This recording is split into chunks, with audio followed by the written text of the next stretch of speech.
What's up guys, Mr. Audio here, and welcome back to another video. If you haven't already, please make sure you're subscribed, and while you're down there, why don't you go ahead and hit that like button and smash the notification bell so you never miss another video. Alright, before we get into it, we got a Discord set up. Come, hang out, ask me a question, pick my brain, maybe get some feedback on your mixes from me, and also you could suggest content that I could cover here on YouTube. That being said, let's get right into this video.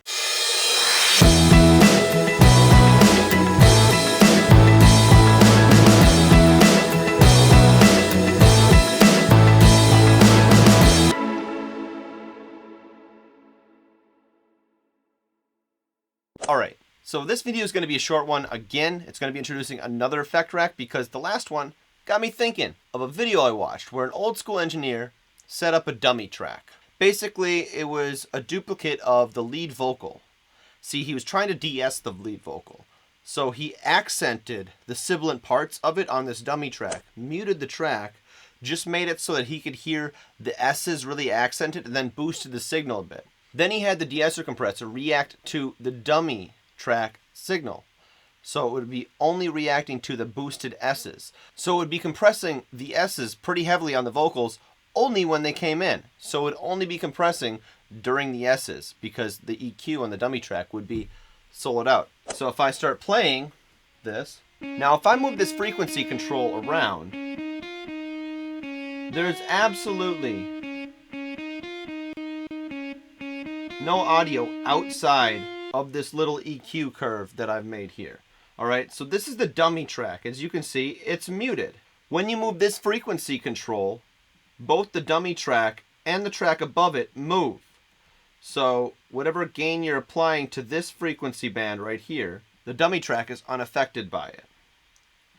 So basically, what I've done here is I've made a one-band dynamic EQ. To save on processing power and the amount of controls you would have to use to actually use this, I have made it into a one-band dynamic EQ so that it can solve some problems. And since this is an Ableton effect rack, once you've solved that problem, you could freeze and flatten and render that audio out, and then you could use this again to solve another problem. So I tried to minimize CPU usage while I was doing this and the controls to make it simple for everybody to use. Alright, let's get into it and I'll show you how it works. I've obviously explained the controls in the last video. I'll link it up here. And let's get to it. Alright, so I'm starting out with an electric guitar patch. I actually started out with Ableton's Guitar Open and made it into this amazing sounding guitar. I'll link that video up here where I did that. The controls are the same as the dynamic sidechain EQ. We just have this parallel dummy track muted over here. I wouldn't worry about that. Just focus on the four controls you have here. Attack and release controls are there if you need them, but I tend to leave them alone. Alright, so let's give it a listen and see what we can come up with here.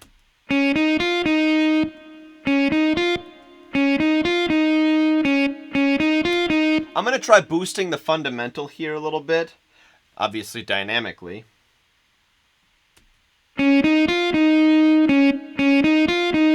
And as you can see, when I move this frequency control across the spectrum, you'll see that the amount of dynamic gain applied reduces or increases based on how much signal is passing through that threshold.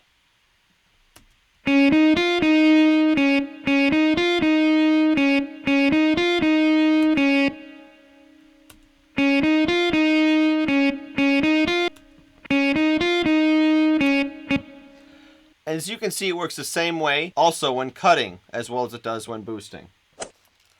Well, that's the effect rack, guys. If you like it and want to try it out, the link is in the description. I also encourage you to download all the other free effect racks on my website. Thanks for watching, guys. I'll see you in the next one. Mr. Audio, out.